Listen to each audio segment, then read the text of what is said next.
Hello students, एडोबिला point channel में आपका स्वागत है। आज हम करेंगे क्लास 9 के हिंदी की वर्कशीट नंबर 81। आज की वर्कशीट में हम लोग पाठ माटी वाली को करेंगे। तो वर्कशीट शुरू करने से पहले मैं आपको बता दूं कि आपने अभी तक हमारे चैनल को सब्सक्राइब नहीं किया है तो प्लीज़ बच्चों पहले चैनल को सब्सक्राइब कर लीजिए और उसके बाद बेल आइकन का बटन भी दबा दीजिए। तो चलिए शुरू करते हैं आज की वर्कशीट।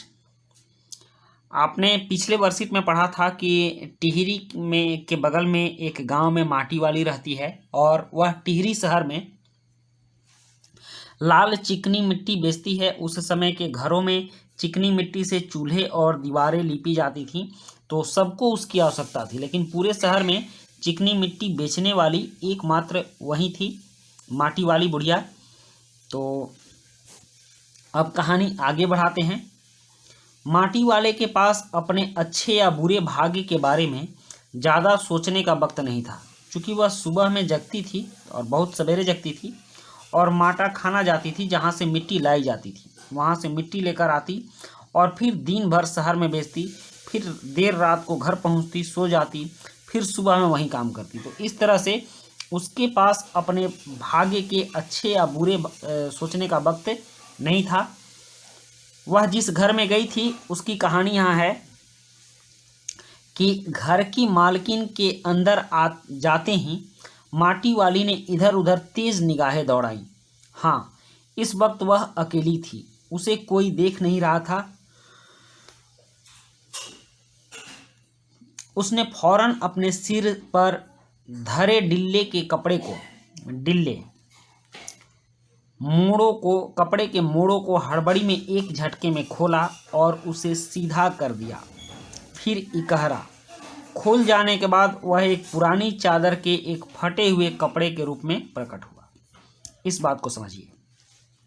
हुआ यूं था कि जब वो एक घर में घुसी थी तो उस घर की मालकिन ने उसको 2 रोटियां दी थी और रोटी देकर जैसे ही मालकिन पीछे की ओर मुड़ी, अंदर जाने की ओर मुड़ी, इस औरत ने अपने सर पर जो डिल्ला रखती है, कपड़े का एक बिट्ठा टाइप का होता है जिस पर गद्दीदार उसको बना करके और सर पे कोई सामान रखा जाता है, तो वो पूरा कपड़ा लपेटा हुआ चीज़ होता है, उसको डिल्ला बोलते हैं। उसको खोली और खोलने के बाद झट से एक रोटी उस डिल्ले वाले कपड़े में लगाकर लपेट दी, ठीक, और एक रोटी अपने पास रखे रही। मतलब कि एक रोटी को उसने चुरा के रख लिया और खुल जाने के बाद वह एक पुरानी चादर के एक फटे हुए कपड़े के रूप में प्रकट हुआ। मतलब कि वह जो डिल्ला था पहले का पुराना, उसके घर का पुराना फटा हुआ चादर था, उसी को गोल लपेट के सर पे रख के वह मिट्टी रख के उस पर लाती थी। मालकिन के बाहर आंगन में निकलने से पहले उसने चुपके से अपने हाथ में थामी 2 रोटियों में से एक रोटी को मोड़ा और उसे कपड़े पर लपेट कर गांठ बांध ली। मतलब एक रोटी उसने चुरा के मोड़ के रख ली। हालांकि दोनों रोटियां इसी के लिए दी गई थी, लेकिन इसमें से एक रोटी को उसने रख ली। साथ ही अपना मुंह यों ही चलाकर खाने का दिखावा करने लगी और अपना मुंह ऐसे ही चलाने लगी जैसे किसी को लगे कि वो कुछ खा रही हो। घर की मालकिन पीतल के एक गिलास में चाय लेकर लौटी और बुढ़िया के लिए उसने एक पीतल के गिलास में चाय लेकर लौटी। उसने वह गिलास बुढ़िया के पास जमीन पर रख दिया। ले सद्दा, बासी साग कुछ है नहीं, अभी इसी चाय के साथ निकला। मतलब कि अभी कुछ साग सब्जी नहीं है, बासी भी नहीं है, इस चाय के साथ रोटी खा लो। माटी वाली ने खुले कपड़े के एक छोर से पूरी गोलाई में पकड़कर पीतल का वह गर्म गिलास हाथ में उठा लिया। क्योंकि गिलास पीतल का था और उसमें चाय रखा हुआ था तो गर्म भी होगा, तो उसने कपड़े के हाथ से उस गिलास को पकड़ा और उठा लिया। अपने होठों से गिलास के किनारे को छुआने से पहले शुरू में उसने उसके अंदर रखी गर्म चाय को ठंडा करने के लिए शू शू करके उस पर लंबी लंबी फूंके मारी, जैसे फूंक फूंक कर उसको पीना शुरू किया। तब रोटी के टुकड़ों को चबाते हुए धीरे धीरे चाय सुड़कने लगी। तब वह रोटी के टुकड़ों को धीरे धीरे चबाने लगी और चाय भी पीने लगी। चाय तो बहुत अच्छा साग हो जाती है, ठकुराइन जी बोलती है कि चाय तो बहुत अच्छा साग हो जाती है, और भूख तो अपने आप में एक साग होती है बुढ़िया, भूख मीठी की भोजन मीठा। वो ठकुराइन बोलती है कि भूख तो अपने आप में एक साग है, अपने आप में एक सब्जी है। भूख मीठी की भोजन मीठा, मतलब कि जब भूख लगी होती हो तो सूखी रोटी भी अच्छी लगती है, ठीक ना। और जब भूख ना हो तो अच्छे अच्छे पकवान भी अच्छे नहीं लगते हैं। उस औरत के कहने का ये भाव था। तो आज के गद्यांश में हमने इतना पढ़ा। अब इस पर आधारित कुछ प्रश्न हैं, उन प्रश्नों के जवाब देंगे। जैसे प्रश्न 1 है कि इस गद्यांश में माटी वाली ने बहुत अच्छा साग किसे कहा है, तो इसका उत्तर होगा चाय को। अब प्रश्न 2 है, माटी वाली के पास अपने अच्छे या बुरे भाग्य में के बारे में ज़्यादा सोचने का समय क्यों नहीं था। प्रश्न 3 है, मालकिन के अंदर चले जाने पर माटी वाली ने क्या किया, ऐसा करना उसकी किस मजबूरी को दिखाता है। और प्रश्न 4 है, भूख मीठी कि भोजन मीठा से क्या अभिप्राय है।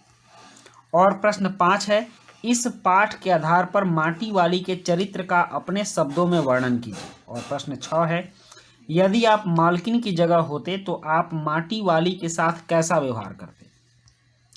तो बच्चों ये कुछ प्रश्न हैं, तो चलिए इन प्रश्नों के लिए हम आंसर शीट पर चलते हैं और इन सारे प्रश्नों के उत्तर करते हैं। प्रश्न 1 है, इस गद्यांश में माटी वाली ने बहुत अच्छा साग, ठीक ना, साग किसे कहा, तो चाय को कहा। और उसके बाद प्रश्न 2 है, माटी वाली के पास अपने अच्छे या बुरे भाग्य के बारे में ज़्यादा सोचने का समय क्यों नहीं था, तो उसका उत्तर है, माटी वाली सुबह से लेकर शाम तक काम करती रहती थी। उसके काम में बहुत मेहनत लगती थी। वापस घर पहुंचते पहुंचते रात हो जाती थी। इन सब के बीच उसे इतना समय नहीं मिलता था कि वह अपने अच्छे या बुरे भाग्य के बारे में ज़्यादा सोच पाए। प्रश्न 3 है कि मालकिन के अंदर चले जाने पर माटी वाली ने क्या किया, ऐसा करना उसकी किस मजबूरी को दिखाता है, तो इसका उत्तर है, मालकिन के अंदर चले जाने पर माटी वाली ने एक रोटी छुपा कर रख ली। ऐसा उसने इसलिए किया क्योंकि उसके पास खाना बनाने या खरीदने के लिए ज़्यादा पैसा नहीं होता है। और प्रश्न 4 है कि भूख मीठी की भोजन मीठा से क्या अभिप्राय है। भूख मीठी की भोजन मीठा से क्या अभिप्राय है। तो प्रस्तुत पंक्ति का मतलब है कि जब व्यक्ति को जोर से भूख लगी रहती है तो सूखी रोटी भी अच्छी लगती है, इसलिए भूख से ही भोजन अच्छा या बुरा महसूस होता है। अगर भूख ना हो तो कई सारे पकवान भी रहेंगे तो खाने का जी नहीं करेगा, लेकिन अगर बहुत जोरों की भूख लगी हो तो कुछ भी ला कर दे दो, सब कुछ अच्छा ही लगता है। तो इस पंक्ति का मतलब यही हुआ। उसके बाद प्रश्न 5 है, इस पाठ के आधार पर माटी वाली के चरित्र का अपने शब्दों में वर्णन कीजिए, तो इसका उत्तर है, माटी वाली अपनी आर्थिक और पारिवारिक उलझन में उलझी निम्न स्तर का जीवन जीने वाली महिला थी। अपना तथा बुढ़े का पेट पालना ही उसके सामने सबसे बड़ी समस्या थी। सुबह उठकर माटा खाना जाना और दिन भर उस मिट्टी को बेचना, इसी में उसका सारा समय व्यतीत हो जाता था। अपनी इस दिनचर्या को वह नियति मानकर चले जा रही थी।